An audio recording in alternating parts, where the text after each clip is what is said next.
Saludos amigos, bienvenidos a esta emisión de 4R de Noticias. Iniciamos con el boletín número 70 del Ministerio de Salud Pública sobre el comportamiento del COVID-19 en el país. El Ministerio de Salud Pública informó que 16.068 personas han contraído la enfermedad del coronavirus en la República Dominicana, de las cuales 485 han fallecido y 8.952 se han recuperado. En su boletín número 70 sobre el seguimiento al COVID-19, la entidad detalló que de estos casos, 2.173 se encuentran en aislamiento hospitalario y 4.458 en aislamiento domiciliario. El 54.68%, es decir, 8.786, son hombres y el 80.26%, es decir, 12.896 de los casos, se encuentran en 12 municipios. Y a propósito de esta información, veamos el comportamiento del coronavirus a nivel internacional.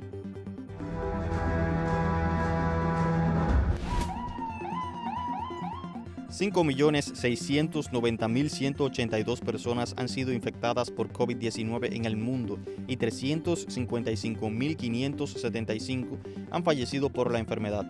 En Estados Unidos, el número de casos ascendió a 1.735.877 y a 101.762 los decesos. Mientras que en España hay 236.769 personas infectadas y 28.000 han muerto. En Italia hay 231.139 contagiados de la enfermedad y 33.072 fallecidos por la misma. Brasil es el segundo país del mundo y el número 1 en América Latina con más casos de COVID-19, con 414.661 contagiados y 25.697 muertes. En Perú, la cantidad de personas con el virus es 135.905 y la cifra de fallecidos ascendió a 3.983. Chile es el tercer país de Latinoamérica con mayor número de casos de coronavirus, con 82.289 contagiados y 841 fallecidos, seguido por México, que registra 78.023 casos y 8.597 decesos.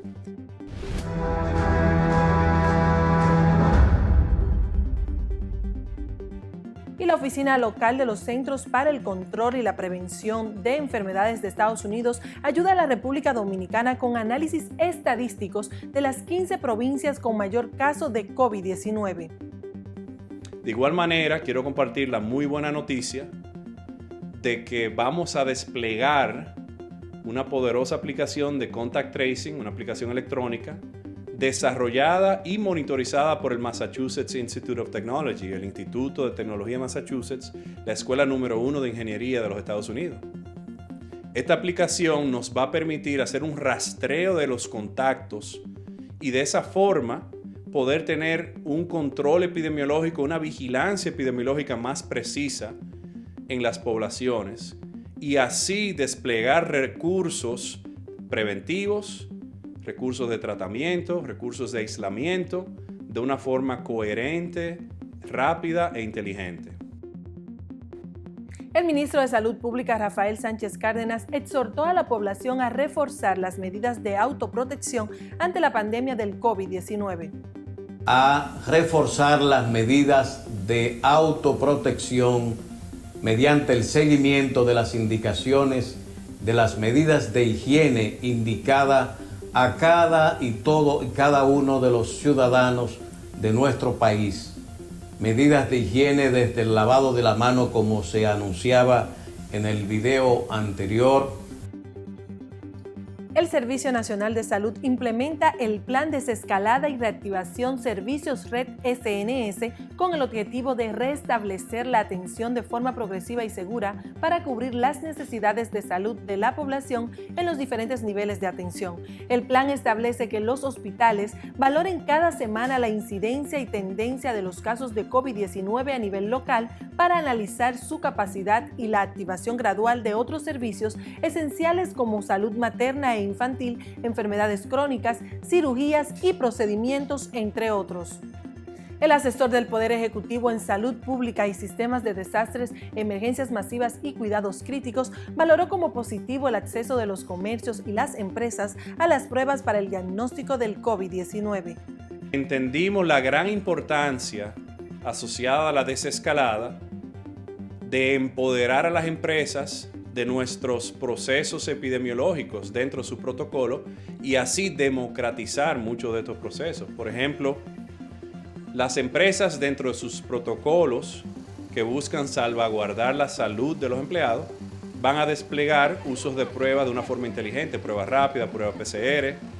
Esas pruebas necesariamente tienen que reportarse a nuestro web service, a nuestra plataforma analítica, para así poder tener un pulso rápido y ágil dentro de la empresa y contener algún brote dentro de esa localidad y así poder hacer intervenciones puntuales y precisas de una forma rápida. Y el Ministerio de Salud Pública dio a conocer la elaboración del instructivo de compromiso obligatorio para el viajero, conteniendo la declaración jurada de viajero que ingresa a la República Dominicana con síntomas o sospechosos de estar infectados del coronavirus. El instructivo se implementa en el marco de las acciones desarrolladas para dar respuesta a la crisis que ha generado el virus en el país. En el caso de los pasajeros que ingresen al territorio dominicano sospechosos o confirmados de COVID-19, se debe evaluar si aplica para el aislamiento domiciliario o para ser remitido a uno de los centros de aislamientos destinados por el Estado. La República Dominicana continúa siendo uno de los países de las Américas con mejor manejo ante la pandemia del COVID-19. Veamos. Esa receta ha funcionado. El sacrificio de todos ha resultado en un impacto epidemiológico importante. Sí existen oportunidades en el Gran Santo Domingo, en San Cristóbal, y se están haciendo trabajos contundentes hacia allá.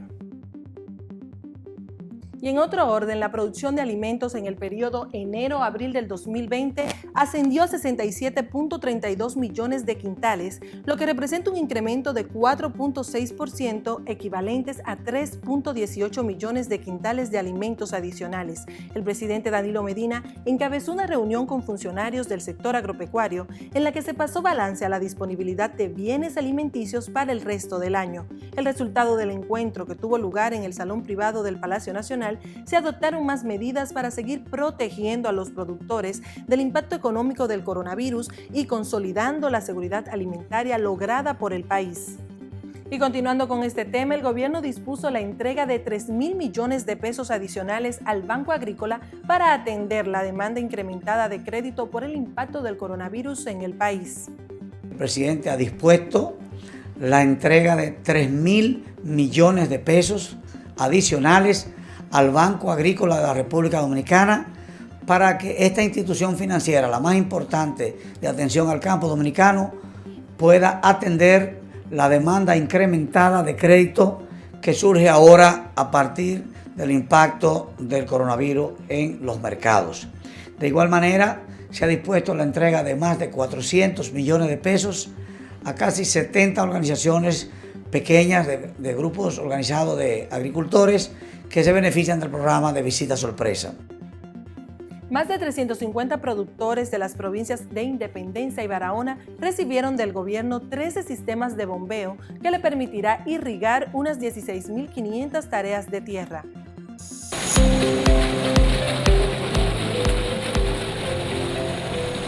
El proyecto tiene unas 6.800 tareas en general. El problema era que no teníamos agua. Estábamos explotados, no había producción, no había nada. Estamos comenzando a dar los pasos con el objetivo de que tengamos producción de diferentes rubros.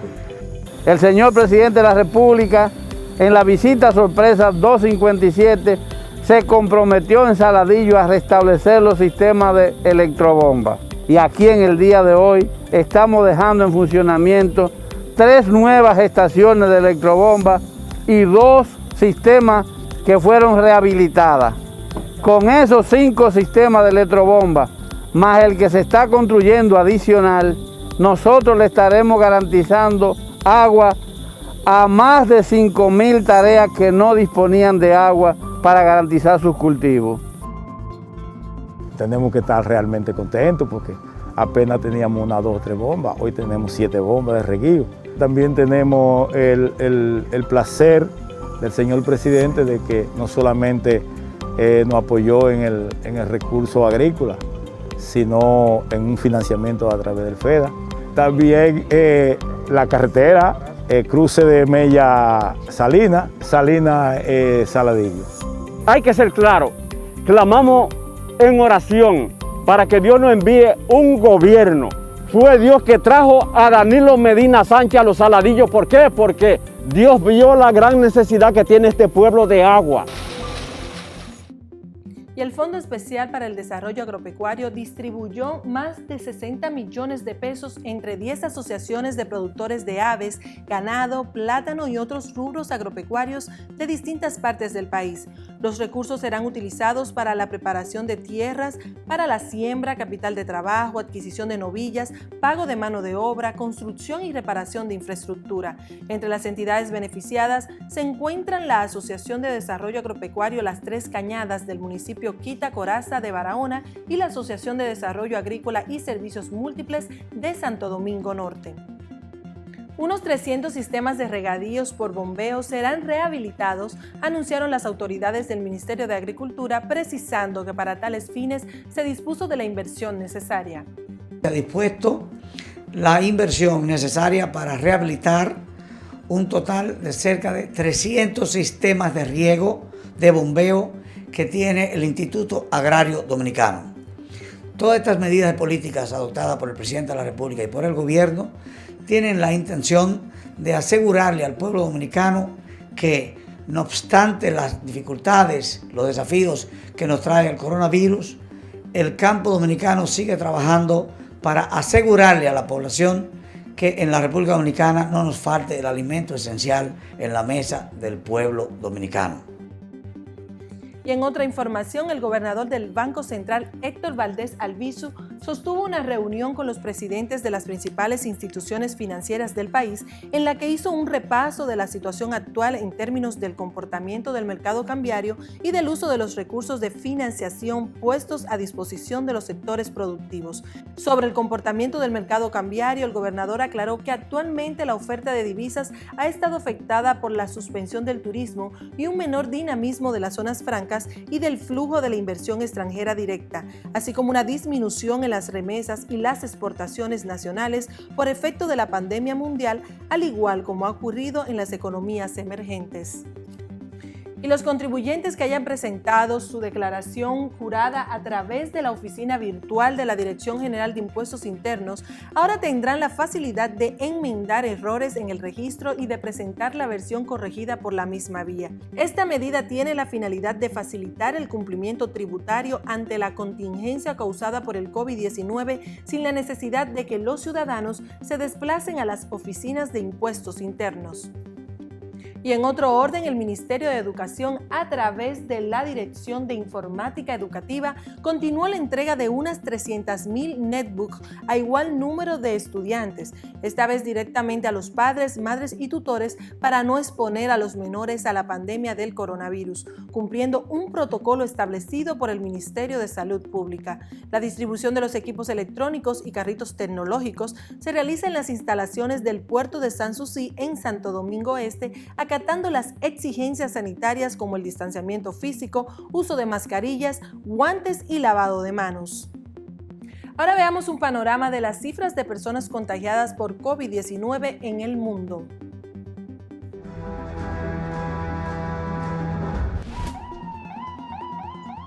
$5.690.182 personas han sido infectadas por COVID-19 en el mundo y 355.575 han fallecido por la enfermedad. En Estados Unidos, el número de casos ascendió a 1.735.877 y a 101.762 los decesos. Mientras que en España hay 236.769 personas infectadas y 28.000 han muerto. En Italia hay 231.139 contagiados de la enfermedad y 33.072 fallecidos por la misma. Brasil es el segundo país del mundo y el número 1 en América Latina con más casos de COVID-19, con 414.661 contagiados y 25.697 muertes. En Perú, la cantidad de personas con el virus es 135.905 y la cifra de fallecidos ascendió a 3.983. Chile es el tercer país de Latinoamérica con mayor número de casos de coronavirus, con 82.289 contagiados y 841 fallecidos, seguido por México, que registra 78.023 casos y 8.597 decesos.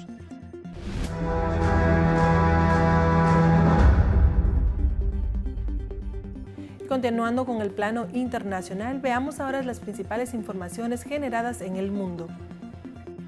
En su intenso trabajo por lograr una Argentina federal, el presidente de ese país, Alberto Fernández, encabezó una amplia agenda en las provincias de Formosa y Misiones, que incluyen la inauguración de varias obras. Además, el jefe de Estado ha conocido sobre la producción agrícola local y encabezó la inauguración de las instalaciones de la Unidad de Salud para Inimputables.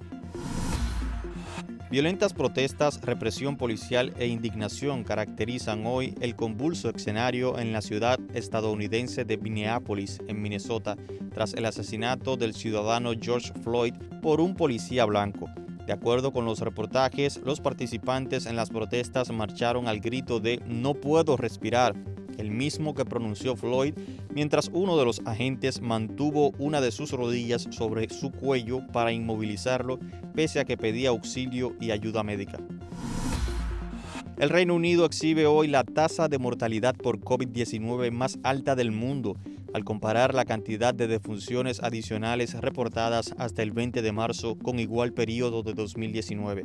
De acuerdo con un estudio publicado por el diario Financial Times, durante ese tiempo se contabilizaron 59.537 fallecidos más en el país, para un promedio de 891 por cada millón de habitantes. El desempleo en Brasil subió del 11.2% al 12.6% en el trimestre concluido en abril respecto a los 3 meses anteriores a la pandemia del COVID-19, así lo informó el gobierno. De acuerdo con el Instituto Brasileño de Geografía y Estadística, hubo un aumento de 898.000 personas hasta llegar a los 12.8 millones que buscaba trabajo en comparación con el trimestre anterior, cuando 11.9 millones de brasileños estaban desocupados. La pandemia del COVID-19 ha desnudado y visibilizado la esencia del sistema capitalista. Así lo asegura la politóloga española Arantxa Tirado. El virus ha puesto en jaque a todo un coloso, un sistema de producción que ya tiene siglos, pero que, no obstante sus contradicciones y sus crisis cíclicas, ha demostrado ser muy resiliente. Así lo declaró la investigadora. Tiempos de crisis como el nuestro, de paso de un tipo de mundo a otro, son también tiempos de grandes sueños y utopías. Así lo expone en su más reciente artículo el destacado teólogo y ambientalista brasileño Leonardo Boff, quien concluye que debemos hacer nuestra propia huella, marcada por la inagotable esperanza de la victoria de la vida, porque el camino se hace caminando y soñando. Así pues, caminemos. Y continuando en el plano internacional, durante años la construcción y expansión de asentamientos israelíes en los territorios palestinos ha acentuado los conflictos en el Oriente Medio. Veamos el siguiente reporte gracias a Prensa Latina. En julio, el gobierno de Israel comenzará a aplicar su soberanía sobre los asentamientos construidos en los territorios palestinos ocupados de Cisjordania y Jerusalén Oriental. Así lo pactaron Benny Gantz y Benjamin Netanyahu en su acuerdo de coalición a mediados de abril, que contempla además la anexión del Valle del Jordán y el norte del Mar Muerto, amparados por el Plan de Paz para Medio Oriente, también conocido como Acuerdo del Siglo del presidente Donald Trump. Pese a los reclamos de los palestinos y de la comunidad internacional, las colonias construidas por Israel en los territorios conquistados durante la guerra de 1967 siguen creciendo en número y en población. La Convención de Ginebra especifica que la potencia ocupante no podrá efectuar la evacuación o el traslado de una parte de la propia población civil al territorio por ella ocupado.